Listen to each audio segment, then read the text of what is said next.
And now, here's Ted. And good morning, all you beautiful people across this great land of ours, from the Pacific to the Atlantic. How wonderful it is to be an American, and I'm telling you, we had some guests today. Thank goodness for them, because it's because of people like this that we continue to be free in this great country, the United States of America. Before I get in to introduce my guests, I want to read from the Dallas Morning News. You know, I'm still broadcasting remote from Dallas, Texas. I'm on an assignment over here, and it's fine. There's no problem, believe me. But April 20, 1997, Dallas Morning News. Here's the headline. Smith County Sheriff unveils armored unit.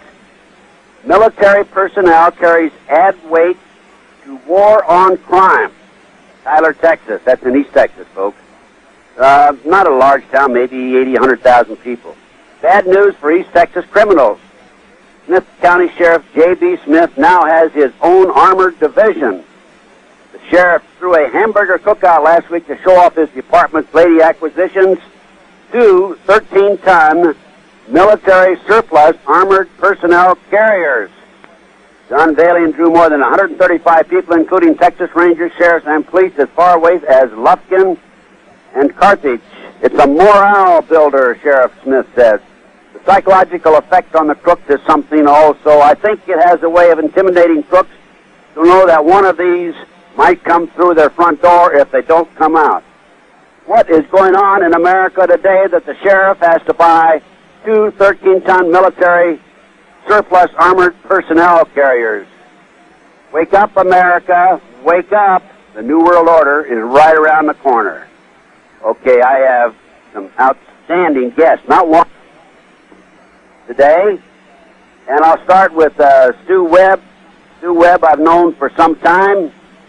Denver connection into the Iran-Contra, the Silverado savings and loan scandal, the Denver airport, and the HUD scandal. Stu became involved in exposing corruption in America through a marriage, and I'll let him explain that to you later. And we also have my friend. I've never had the privilege of meeting him in person, but he's got to be a great American. He's a combination of Rambo, Schwarzenegger, and John Wayne all wrapped up in one. Gene "Chip" Tatum.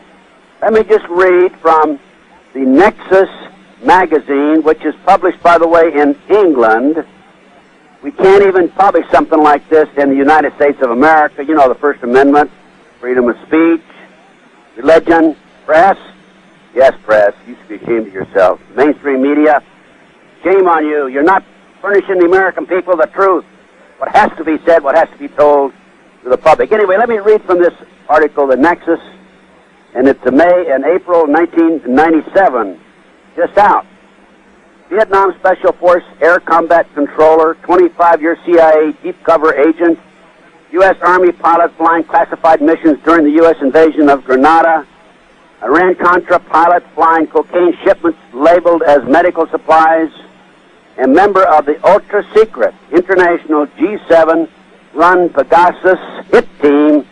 This is the extraordinary story of a man named Gene "Chip" Tatum. From sensitive, highly secretive, and heretofore largely unknown Special Forces covert operations in Cambodia, to wandering CIA assets, Grenada and Ollie North's Iran-Contra enterprise, as well as membership in an international hit team, Gene "Chip" Tatum has seen it all, done it all, is now telling it all. And congratulations, Gene, for coming forward.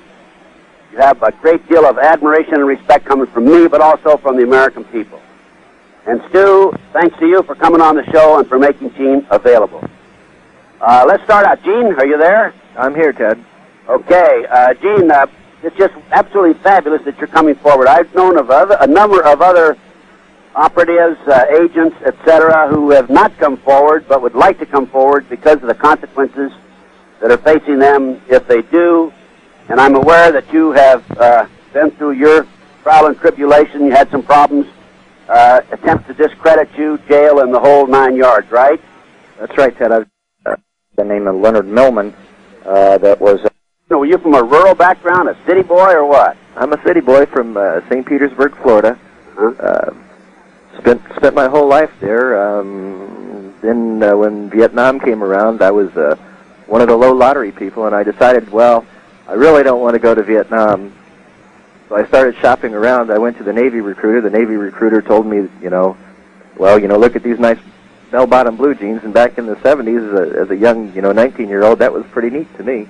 Then the Air Force recruiter told me, Chip, listen, I want to make you an air traffic controller so that even if you do go to Vietnam, you'll be 100 miles away from everything. I said, that's for me. Well, I graduated in the top 10% of the class, and they came out with a new position, and that's called a combat controller, and that's where you jump in between the enemy and our lines and call in the airstrikes.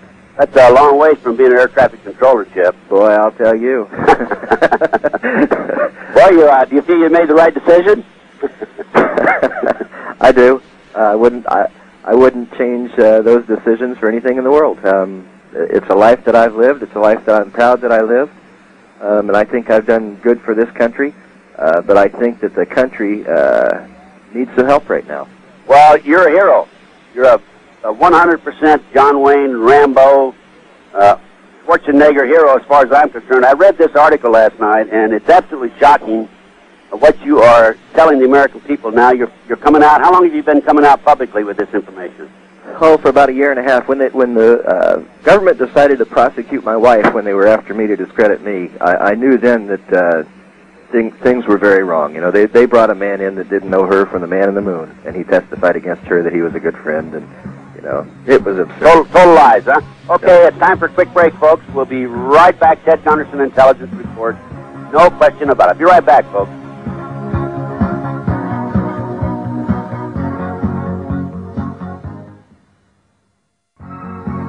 And we're back. My guest today is Gene Tatum and Stu Webb.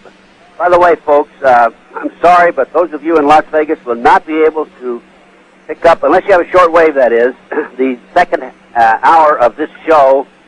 So if you want to obtain a copy of the tape of the second hour, you have to call 800-205-6245.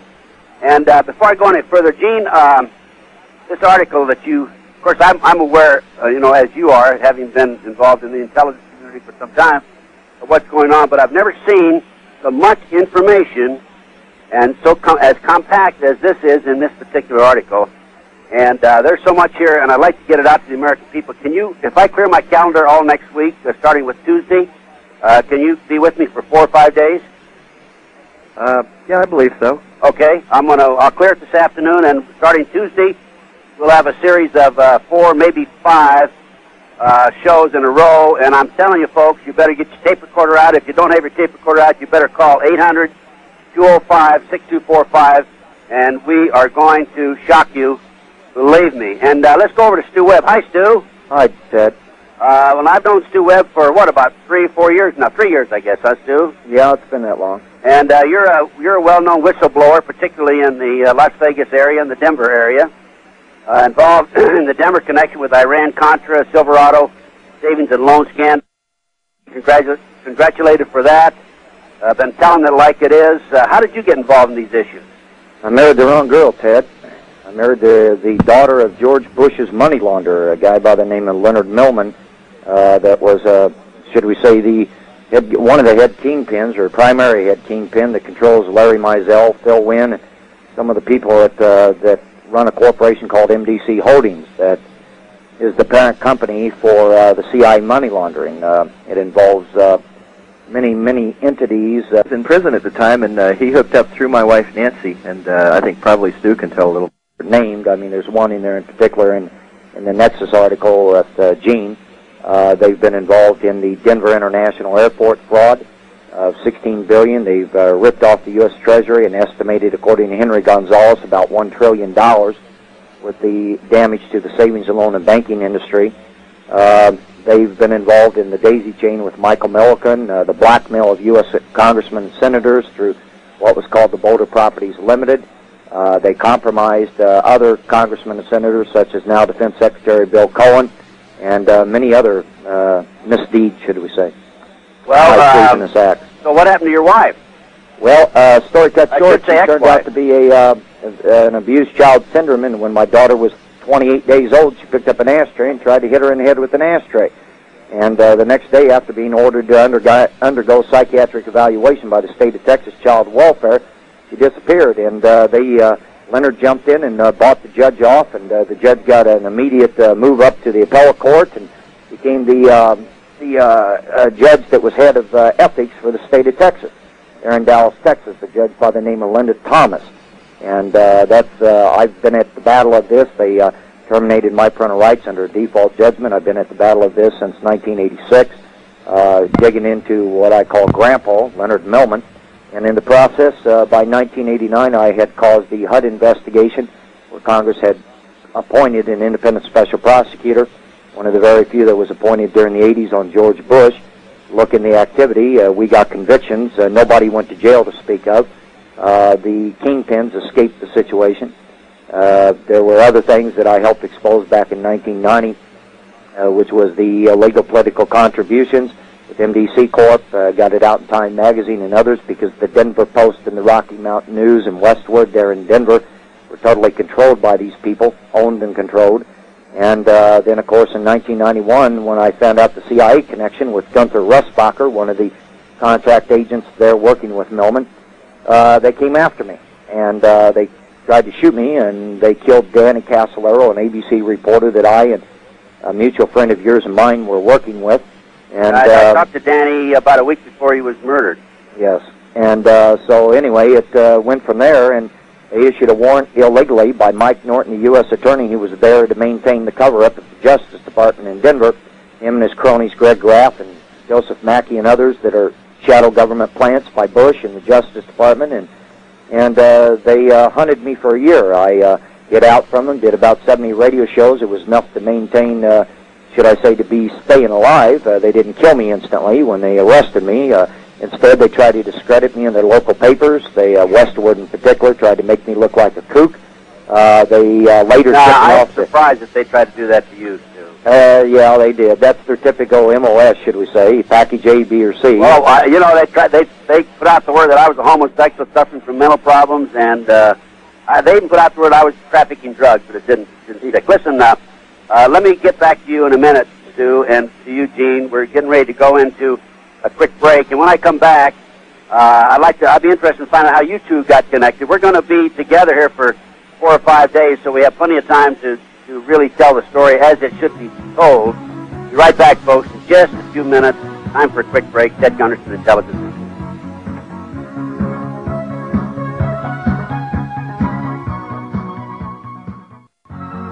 And we're back. My guest today is Gene Tatum, 25-year CIA cover agent, and Stu Webb, a whistleblower, super whistleblower, has been exposing this criminal element, shadow government, within our system for a number of years. Gene, how did you and Stu ever hook up? You know, I'm not quite sure. I was in prison at the time, and he hooked up through my wife, Nancy, and I think probably Stu can tell a little more about that. Yeah, why don't you just give us a little short synopsis on that, Stu? Basically, Al Martin, who I've been dealing with since 1991, he did a few radio shows back in 95 with me. Al's a former shadow government player. He was General Richard Secord's head accountant in the Iran-Contra. Had informed me that Gene was in jail and that Gene was a very important link into Colorado, that he had done business there back in the 70s, and so it was one of those things. From that point, I took it from there and tried to help him get some exposure. Okay, back to you, Gene. Gene, in reading this article, the Pegasus file, is that how you pronounce that, Pegasus? Pegasus. Pegasus, huh? Mm-hmm. What is the Pegasus operation? Well, at the time, Pegasus is a code name. Actually, Pegasus was a code name given to me by Mr. Colby in 1971. Mr. Colby being ex-director of the CIA. That's correct. He was a CIA station chief, or the equivalent thereof. We didn't quite have a station chief in Saigon. But he ran the agency in Saigon. He was the one who debriefed me after my captivity in Cambodia. I had a 92-day captivity as a prisoner of war. Following the debriefing, he explained to me that I would be under the operational control throughout the rest of my career of the CIA. I said, okay. And what does that mean? What do you say? Well, all of my assignments were controlled by Mr. Colby and the agency. So it went right up to the top then. That's correct. Yeah.